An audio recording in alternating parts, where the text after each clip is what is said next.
President von der Leyen, welcome to the Dáil, welcome to Ireland, and I do appreciate your comments about Europe's commitment to ensuring there's no hard border on the island of Ireland, or that the exit of Britain from the European Union shouldn't in any way adversely impact on the peace on this island. But to be honest, nobody would thank me, I think, out there in the world if we use this opportunity just to slap each other on the back. So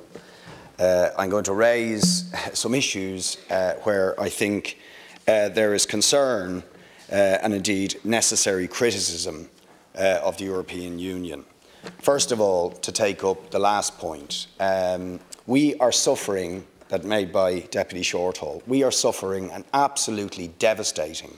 housing and homelessness crisis in this country. It is shameful what is going on. The number of people in emergency accommodation suffering hardship as a result of this housing crisis. And while so much of the responsibility lies with successive governments failing to address it, a very, very large component of the responsibility lies with the decisions of the EU Commission and the ECB as part of the Troika to ram billions worth of austerity down the throats of the people of this country, which have precisely left us with this legacy of an utterly devastating housing crisis. And I think it is long beyond time that the European Union acknowledged their mistakes in imposing that austerity and the devastating consequences it has had. I also note that this week you have, and I support you in this, called for a tribunal to be established to investigate the undoubted, to my mind, undoubted war crimes of Vladimir Putin in Ukraine. And I think we all share in condemning the utterly barbaric, murderous invasion by Russia of Ukraine, and support the people of Ukraine in their struggle for self-determination. But I really have to say, on the week when it is the International Day of Solidarity with the people of Palestine, for you not to simultaneously call for an investigation into the ongoing war crimes and crimes against humanity being committed by the apartheid state of Israel against the Palestinian people, I really have to wonder about the consistency of the ethics of EU foreign policy. It is utterly unconscionable that we can say, on the one hand, we must investigate the war crimes and atrocities of Vladimir Putin and remain silent, as you did when you spoke in June in Israel beside the Israeli Prime Minister Naftali Bennett,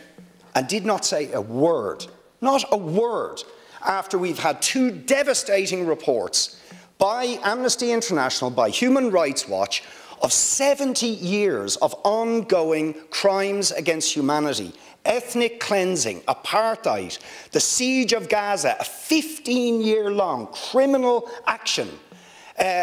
Do we talk about investigating the war crimes of Israel? No. Do we sanction Israel for these crimes as we've sanctioned Russia? No. Instead, we continue to give them favoured trade status, import huge amounts of gas from Israel, deepen the relations, and engage in considerable military and defence trade with the state that is doing this to the Palestinians. I also find it remarkable when we say we must break our dependency on Russian fossil fuels and oil, that at the very same time we increase our imports of Saudi oil. Ironically, the Saudi Arabia this year has doubled its imports of Russian oil and is effectively laundering Russian oil, but we are now importing more from the Saudi dictatorship, one of the most brutal dictatorships in the world, that just like Vladimir Putin has engaged in a 15-year-long war against the people of Yemen that has claimed the lives of tens of thousands of people. And leading European states continue to arm that regime. Indeed, you yourself in 2015 went over and signed a defence arrangement with Saudi Arabia when you were Minister for Defence in Germany. If we are going to condemn, as we must, the war crimes of Putin, we must simultaneously condemn all war crimes against humanity, even when they are committed by people that the European Union perceives as allies like Israel or Saudi Arabia, or those that arm and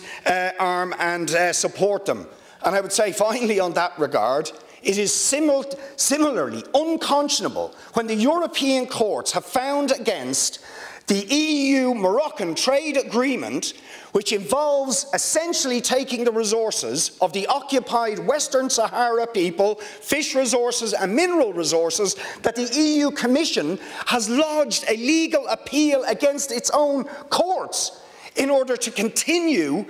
a trade deal that is robbing the people of Western Sahara of their resources while they are subject to an illegal occupation of their land and territory. President, we have to have consistency in our foreign policy, in our ethics and in our morality if we are going to be taken seriously as defenders of human rights and opponents of war.